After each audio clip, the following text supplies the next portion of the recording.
शीतल नामक एक नदी कई गांवों के बीच होके बहती थी। और ऐसे ही एक रामपुर नामक गांव में दो बहनें सरिता और मनु का घर था, जो कि नदी के एक दूसरे की तरफ था। दोनों घर आमने सामने नहीं थे, लेकिन दोनों बहनों के घर की मन के बातों की गूंज एक दूसरे तक पहुंचती थी। मनु आंगन में लिपाई कर रही थी। उसके हाथ कीचड़ से सने थे, माथे पर पसीना, लेकिन आंखों में सुकून।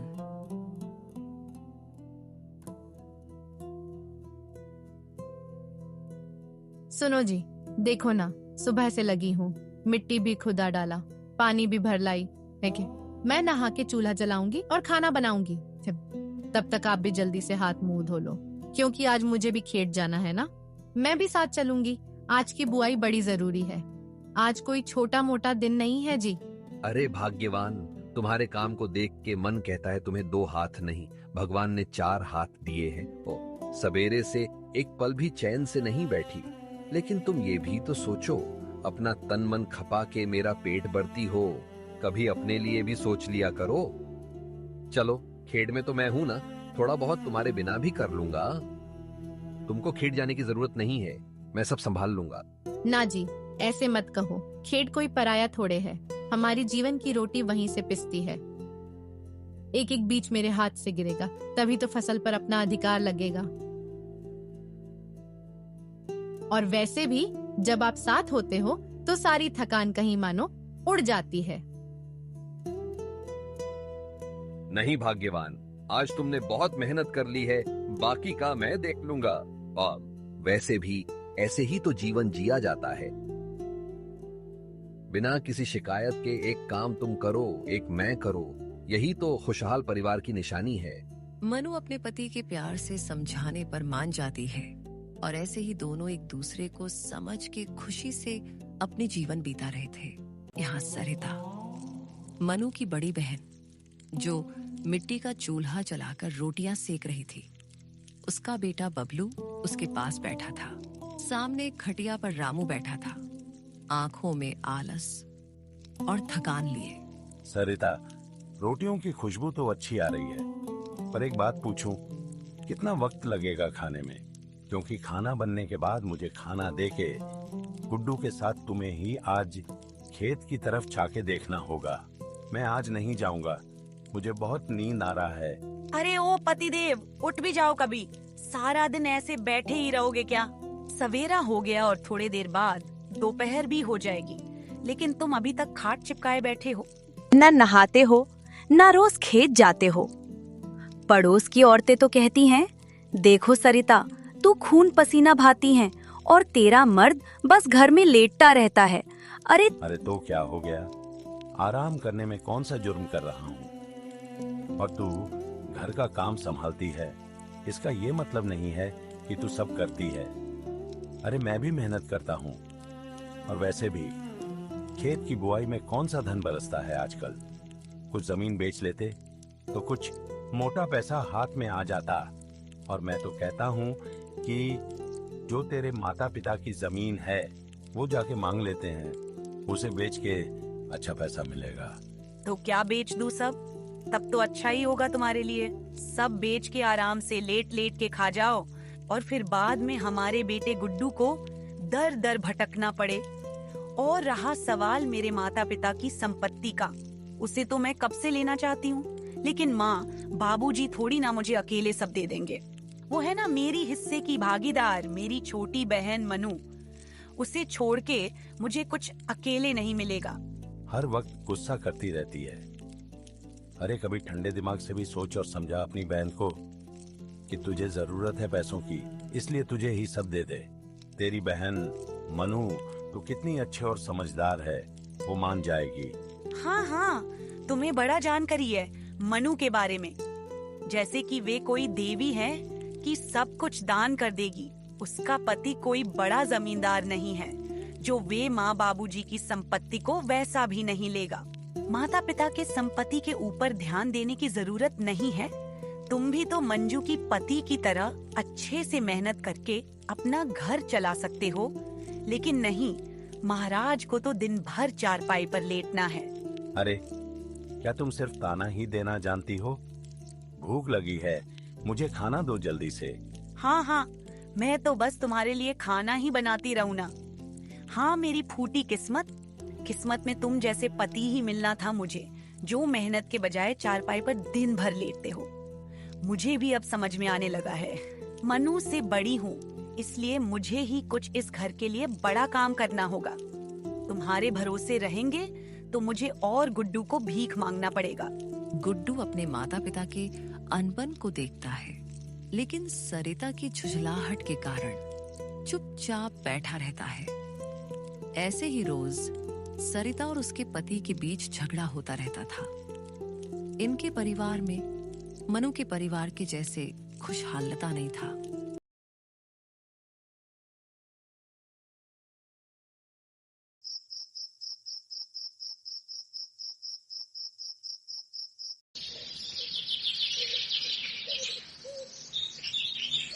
अगले दिन सरिता मंजू से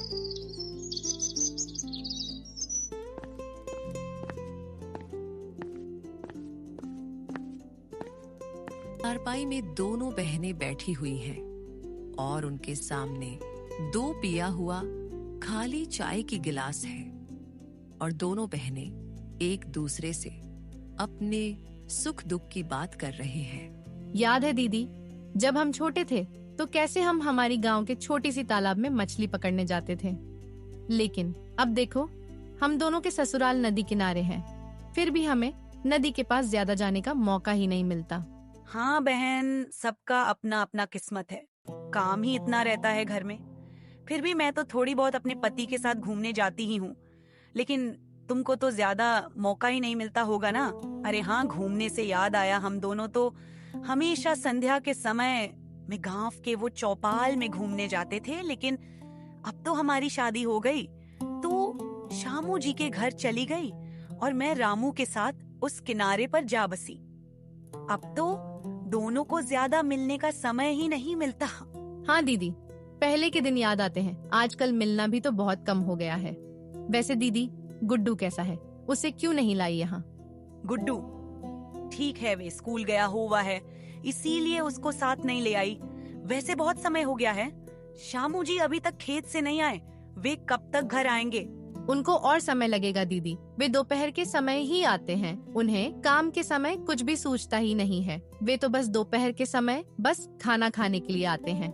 मनु को अपने पति की तारीफ करते हुए देखे सरिता को अपने पति के बारे में सोचकर मनु से ईर्ष्या होने लगती है, लेकिन वो मनु को नहीं देखती है।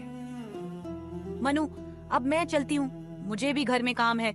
सरिता मनु से अपने पति का सच छुपाकर और अपने झूठ मूठ का आरामदायक जीवन के बारे में बताकर मनु से विदा लेके वहां से जाने लगती है। करीमपुर गांव, बुजुर्ग माँ बाप का घर, दोपहर का झपकता सूरज, सामने पीपल के पेड़ की छांव में एक पुराना घर भीतर बैठे हैं। हर नाम और सुगंधी दोनों के चेहरे पर उम्र की लकीरें हैं, लेकिन आंखों में अभी अपनी बेटियों की चिंता की चमक बाकी है। सुनिए जी, मैंने आजकल एक बात पर बहुत ध्यान दिया है। सरिता जब भी आती है, चेहरे पे मुस्कान कम, चिंता ज्यादा होती है। और मनु, वो तो दिखती है जैसे सब ठीक है, लेकिन उसकी थकावट आंखों से झलकती है। हाँ, वे लोग बेटे नहीं, हमारी बेटियां हैं। दोनों ने अपने हिस्से का सुख दुख खूब झेला है। सरिता ने मेहनती मन पाया, लेकिन किस्मत ने उसे आराम नहीं दिया। और मनु, वो तो रामू के साथ जी तोड़ मेहनत कर रही है। और आपने देखा नहीं, सरिता के मुंह से श्यामू का नाम अब सिर्फ झुंझलाहट में निकलता है। हमें आंखें मूंद लेने से सच तो नहीं छिपेगा ना? हर नाम चुप होकर सिर झुकाकर नीचे की ओर देखता है। उसकी आवाज धीमी है, लेकिन सोच गहरी। तो क्या करें, अब तो हम भी उम्र के उस मोड़ पर हैं जहां शरीर जवाब देने लगा है। लेकिन एक फैसला हम कर सकते हैं जो हमारे बाद उनकी जिंदगी आसान कर दे। मुझे लगता है आप जो सोच रहे हैं, मैं भी यही सोच रही थी। अपनी जमीन, घर, जो कुछ है वो दोनों बेटियों में बराबर बांट देना चाहिए। हाँ, लेकिन लोग क्या कहेंगे कि बेटियों को सब दे दिया, अब जाके दोनों बेटियों के पास रहने लगेंगे और उनके ऊपर बोझ बनेंगे। कौन लोग? वो जो हमारे दुख में कभी साथ नहीं खड़े हुए, जिन्होंने हमारी बेटियों को कभी पानी तक नहीं पूछा। सुनिए, हम वो करेंगे जो सही है। मनु और सरिता दोनों हमारे बच्चियां हैं, और अगर हमने उन्हें बराबरी नहीं दी तो ये नाइंसाफी हमें जीवन भर काटेगी। ठीक है, फिर जब वो दोनों आएंगे तब हम लोग इस बारे में उनसे बात करेंगे। सुगंधी हल्की मुस्कान के साथ पति की बात सुनकर संतोष की सांस लेती है और दोनों चुप हो जाते हैं। सरिता का घर वही दिन सूरज ढलता हुआ। सरिता शाम की चाय नाश्ते के लिए रसोई के अंदर आती है।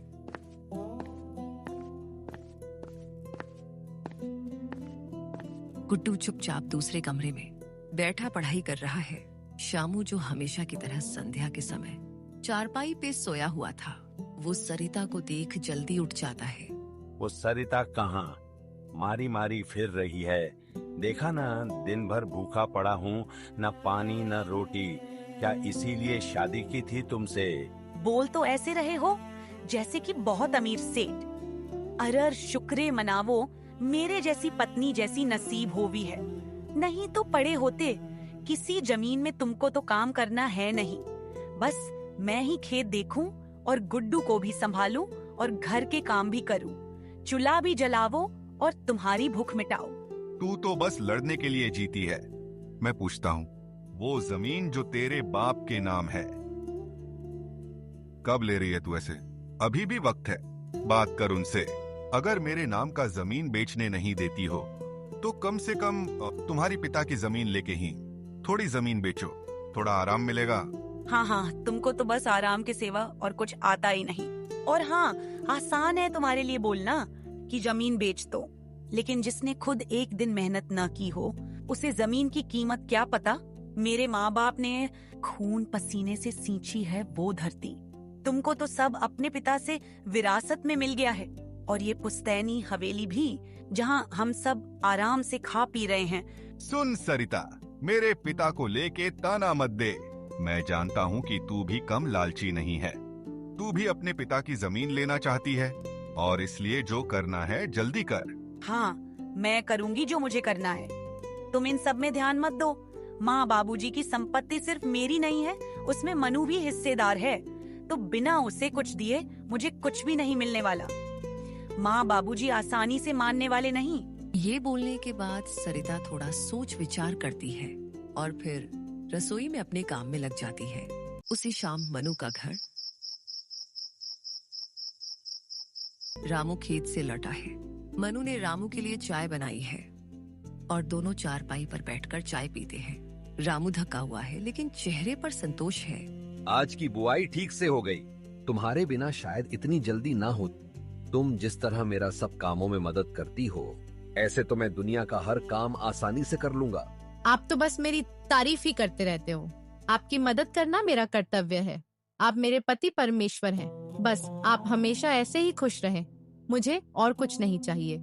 ऐसे ही मनु और रामू के पास ज्यादा कुछ न होने के बाद भी दोनों आपस में बहुत खुश रहते थे, जबकि सरिता और उसका परिवार हमेशा तनाव में जीते थे।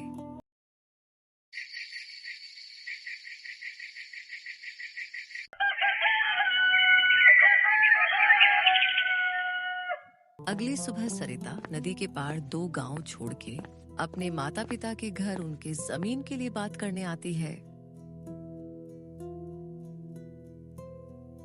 अरे सरिता, तू इतनी सुबह सुबह अकेली? सब खैरियत है ना बेटी? दामाद जी भी नहीं आए साथ में, और गुड्डू भी नहीं है? सब ठीक है माँ, बस मन भारी था, कहीं दिल लग नहीं रहा था। मैं सोचा आपसे बात कर लूं। तभी सरिता के पिता उसके पास आता है। तो तू आ गई मेरी बेटी, चल बैठ, तेरे लिए अपने माँ के हाथ से चाय बनवाते हैं। और हाँ, बहुत दिनों बाद आई है तू, इसलिए आज मुझसे पूरा दिन बात करनी होगी तुझे। सरिता बैठ जाती है। थोड़ी देर चुप्पी रहती है। तीनों के बीच कुछ ऐसा है जो कहा नहीं गया अभी तक, लेकिन हवा में घुला हुआ है। सरिता और ज्यादा प्रतीक्षा नहीं करती है और सीधे मुद्दे पर आती है। बाबूजी ये चाय बाय छोड़िए। मैं जानती हूँ आप लोग मुझे बहुत प्यार करते हैं। आप लोगों ने हमेशा हमारे लिए किया, दिया, संभाला। पर एक बात है जो अब मैं आपसे छिपा नहीं सकती, मेरे हालात अब संभालने लायक नहीं रहे। श्यामू, आप तो जानते हैं किसी काम का नहीं, घर के एक काम को हाथ लगाने को तैयार नहीं। हमेशा गुस्सा करता है, ताने मारता है और हर समय मुझे नीचा दिखा है। सुगंधी और हरिनाम एक दूसरे की तरफ देखते हैं और माहौल चुप्पी भरी हो जाती है। गुड्डू की पढ़ाई का खर्च, घर का राशन, सब्जी, दूध सब मेरे सिर पर है। खेत भी मैं देखती हूँ, बाहर का काम भी। कभी कभी तो सोचती हूँ, क्या यही जीवन है? जेलना, सहना, खींचना। सरिता के मुझे ऐसी बातें सुन के हरनाम और सुगंधी को उसके लिए बुरा लगता है और हरनाम सरिता से पूछती है, बेटी, हम जानते हैं तू दुखी है, लेकिन बेटी तू अब करना क्या चाहती है? खुलकर बोल, हम तेरे अपने हैं। कुछ मदद चाहिए तो बोल दे। बाबूजी, मैं चाहती हूँ कि आप जमीन जायदाद की बात अब टाले नहीं। मैं चाहती हूँ कि आपकी कुछ जमीन मुझे मिल जाए और बाकी जो भी बचेगा उसमें आप दोनों रहना, कि कुछ तो अच्छे से जी सकूं, कुछ तो स्थिरता मिले मुझे। बेटी, ये तो हमने पहले ही सोच के रखा है, लेकिन जो भी बांटना है दोनों बहनों को बराबर बांट देंगे। मनु भी तो हमारी बेटी है जैसे तू है। लेकिन माँ, मनु और मेरे हालत में फर्क है। मनु के पास सब कुछ है, रामू उसके साथ है। रामू मेहनती, ईमानदार, खुद की जमीन है उसके पास और दोनों मिलके अच्छी जीवन बिता रहे हैं। उनके घर में चैन है, समझ है, सुकून है और इधर मेरे हिस्से में तो बस संघर्ष है। क्या ये बराबर ही है? जरूरत और हक दो अलग चीजें हैं। मनु अगर सुखी है तो वो उसकी किस्मत है, लेकिन इससे उसका अधिकार कम नहीं हो गया। अगर हम तेरी हालत देकर सारी जमीन तुझे दे दें तो फिर मनु का क्या? वो भी हमारी बेटी है और उसने तो कभी जमीन को लेके शिकायत ही नहीं की। और वैसे भी तेरे पति के पास भी तो थोड़े से जमीन है।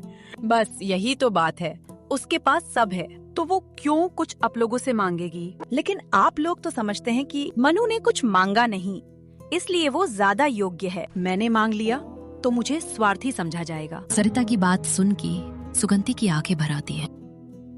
वो बेटी के दर्द को समझती है, पर सरिता की बातों की स्वार्थ ने उसका दिल दुखाया था।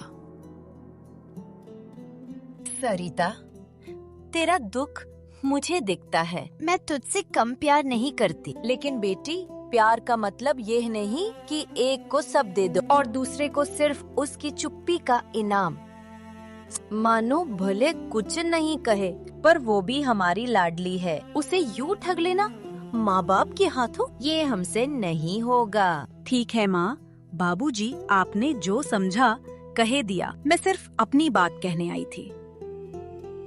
जो भी होगा मैं मनु से बात कर लूंगी। शायद उसे खुद जरूरत नहीं हो, और अगर उसे लगने लगे कि उसकी बहन की हालत उस जमीन से सुधर सकती है तो शायद वो अपने हिस्से से मुझे कुछ दे दे। मैं आज ही उसके पास जाके बात करूंगी। या बोल के सरिता अपने माता पिता से विदा लेके चली जाती है।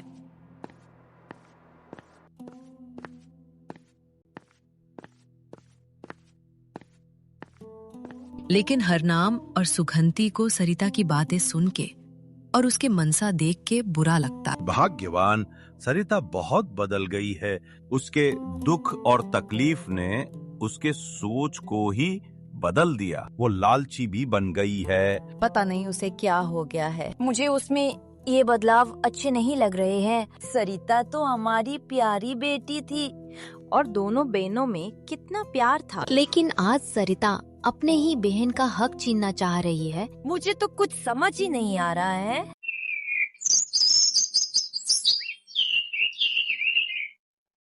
यहाँ सरिता दोपहर को अपने पति श्यामू के साथ मनु के घर उनसे जमीन के लिए बात करने जाने के लिए तैयार होती है और थोड़ी समय बाद वे दोनों मनु के घर पहुँचते हैं और घर में रामू भी मौजूद था, जो कि खेत से दोपहर का खाना खाने आया होता है। दीदी, जीजाजी, आप दोनों यहाँ ऐसे अचानक, कुछ हुआ है? दीदी आइए ना, दीदी अंदर चलते हैं, वहीं बात करेंगे। सब लोग घर के भीतर बैठते हैं और सरिता सीधे उनके माँ बाबूजी के जमीन की बात करने लगती है। मनु, मुझे हमारे माँ बाबूजी की जमीन के बारे में कुछ बात करनी है। और हम यहाँ इसलिए आए हैं कि तुझे हमारी मदद करनी होगी। कैसी मदद दीदी? मैं कुछ समझी नहीं। और माँ बाबूजी की संपत्ति के बारे में क्या बात करनी है? उससे अब हमारा क्या लेना देना? हमारी तो शादी हो चुकी है। लेना देना है मनु, हम दोनों बहनों के सिवा उनका कोई नहीं है, तो उनके सारे संपत्ति वे लोग हमें ही देंगे और ये फैसला उनका ही है। अब उनके निस्वार्थ फैसले में एक ही दिक्कत है, और वो है कि वे लोग हम दोनों बहनों में संपत्ति बराबर बांटना चाहते हैं।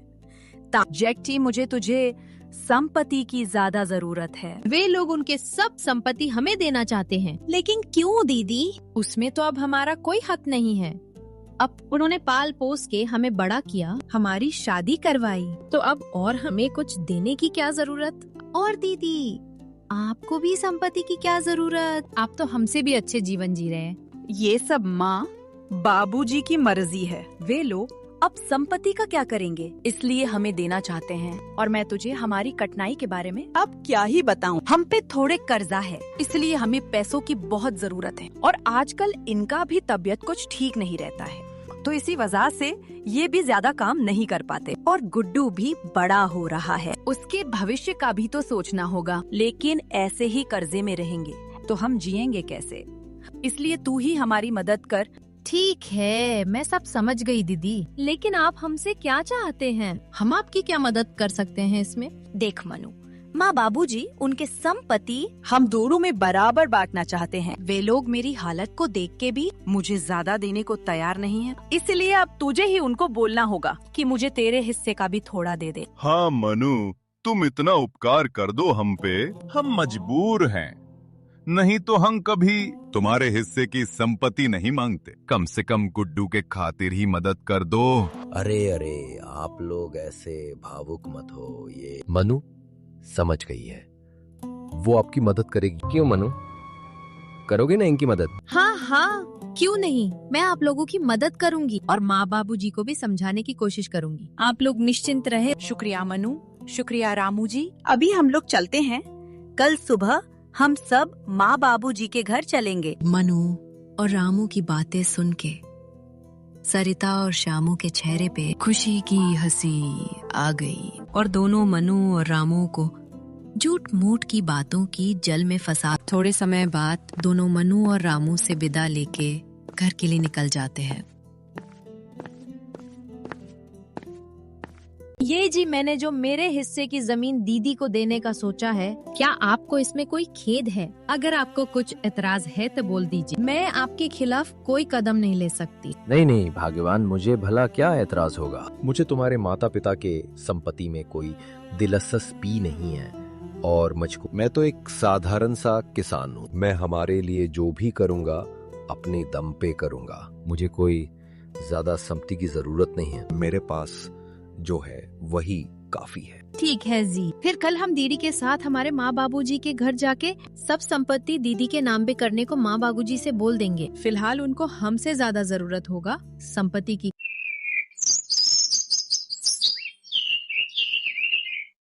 अगली सुबह हरनाम और सुगंधी का घर। आंगन में चारपाई बिछी हुई है और हरनाम और सुगंधी वहाँ बैठे हैं, और उनके सामने उनके दोनों बेटियां और उनके पति रामू और श्यामू बैठे हैं। आज तो दोनों बेटियां एक साथ हैं। ये तो आज घर में रौनक हो गई। कितने दिनों बाद सब ऐसे साथ हैं। हम लोग जानते हैं कि तुम लोग जमीन के लिए आए हो, फिर भी तुम लोगों को ऐसे साथ में देखकर दिल भर आया। सरिता बिना अपने माँ बाबूजी की भावनाओं को समझते हुए सीधे उनसे जमीन के बारे में बात करने लगती है। बाबूजी, माँ, मैं जो कल आपसे बात करने आई थी उसके बारे में मनु से भी बात हुई, और मनु मान गई है कि मुझे उसकी जमीन का हिस्सा भी दे दे। हरनाम और सुगंधी एकदम चौंकते हैं। उनकी नजर मनु पर जाती है। मनु, क्या ये सच है? हाँ बाबूजी, दीदी की हालत आप देख रहे हैं। अगर मेरे हिस्से से उनके जीवन में कुछ सुधार आ सकता है तो देने में मुझे कोई एतराज नहीं। बेटी, तू बहुत बड़े दिल वाली है, लेकिन ये आसान नहीं है। तुम्हारे हिस्से का जमीन तुम्हारा है और उसे यूं छोड़ देना। हमें ये सोच के ही अजीब लगता है, तेरा जीवन भी तो कठिनाइयों से भरा है, तो तू क्यों अपना हक छोड़ रही है? माँ जी, हम लोग मेहनत करके कमा सकते हैं, लेकिन दीदी की हालत अभी सही नहीं है, तो उनको इसकी हमसे ज्यादा जरूरत है। मुझे पता ही था ऐसा ही कुछ होगा। ठीक है, अगर तुम लोग यही चाहते हो तो एक शर्त है, घर की जो जमीन है जहां हम अभी रहते हैं वो मनु को देंगे। बाकी खेत और दूसरी जमीन, उसमें से मनु का हिस्सा भी सरिता को दे देंगे और हम दोनों बेटियों के पास बरी बरी से रहेंगे। ये सुनकर सरिता और शायमू के चेहरे पर हिचकिचाहट आ जाती है। बाबूजी, ये कैसे होगा? आप हमारे साथ रहेंगे, लेकिन हमारी हालत वैसे ही खराब है और 2 लोगों का खर्चा कैसे उठा पाएंगे? और मन्नू को घर की जमीन क्यों देंगे? हम तो चाह रहे थे कि सारी जमीन मेरे नाम मतलब सरिता के नाम हो जाए। अगर ऐसा होगा तो हम आप लोगों को हमारे साथ रखने का सोच सकते हैं। ये तुम क्या कह रहे हो? भला तुम लोग ऐसी सोच कैसे रख सकते हो? तुम लोगों को मनु के हिस्से का भी तो जमीन दे रहे हैं। अब क्या ये घर भी दे दे? इतना क्या हालत खराब है तुम लोगों की? वातावरण भारी हो जाता है। सरिता भी थोड़ी खीज में आ जाती है। माँ, हम तो बस सोच रहे थे कि अगर घर भी हमारे पास हो तो हमें सुविधा होगी, आपको हम अच्छे से रखेंगे। सुविधा जमीन से नहीं, नियत से होती है बेटी। तुम दोनों हमारी बेटियां हो और हम चाहते थे कि दोनों को संपत्ति का हिस्सा बराबर मिले। लेकिन अगर मन्नू भी अपना हिस्सा तुम्हें देने को मान रही है तो तब तो हमारे पास यही रास्ता है। नहीं तो समाज हम पे बातें बनाएगा। हम ये घर तुम लोगों को देके तुम पे बोझ बनना तो नहीं चाहते थे, लेकिन अब यही एक रास्ता है। सरिता चुप हो जाती है। अपने माँ बाप को मनु के तरफदारी करते देख उसको बहुत गुस्सा आता है, लेकिन वो कुछ नहीं कहती है, क्योंकि उनको जो चाहिए था वो तो उनको मिल रहा था। दीदी, मेरे हिस्से में जो जमीन आई वो तो आपको दे दिया, लेकिन घर की जमीन वो माँ बाबूजी के पास ही रहेगी। अब माँ बाबूजी की उम्र भी तो हो गई है, इसलिए ये दोनों हमारे साथ ही रहेंगे, लेकिन इनके घर की जमीन और घर इनके ही नाम रहेंगे, हमें नहीं चाहिए। हम दोनों तो कहते हैं माँ, बाबूजी आप हमारे पास रहिए। खेत खलियान में आपका अनुभव भी काम आएगा और घर में आपका आशीर्वाद भी रहेगा। ठीक है बेटा, हम दोनों इस बारे में सोचेंगे। अगर हमें यहाँ कोई परेशानी आई तो तुम दोनों के पास रहने जाएंगे। फिलहाल तो हम यही रहेंगे। तुमको भी तो ये घर चाहिए, नहीं तो इसलिए हम इसको छोड़ नहीं सकते। ये बोल के हर नाम घर के भीतर जाता है और थोड़े समय बाद मनु और सरिता को देने वाली संपत्ति की सारे कागजात सरोज के हाथ थमा देता है।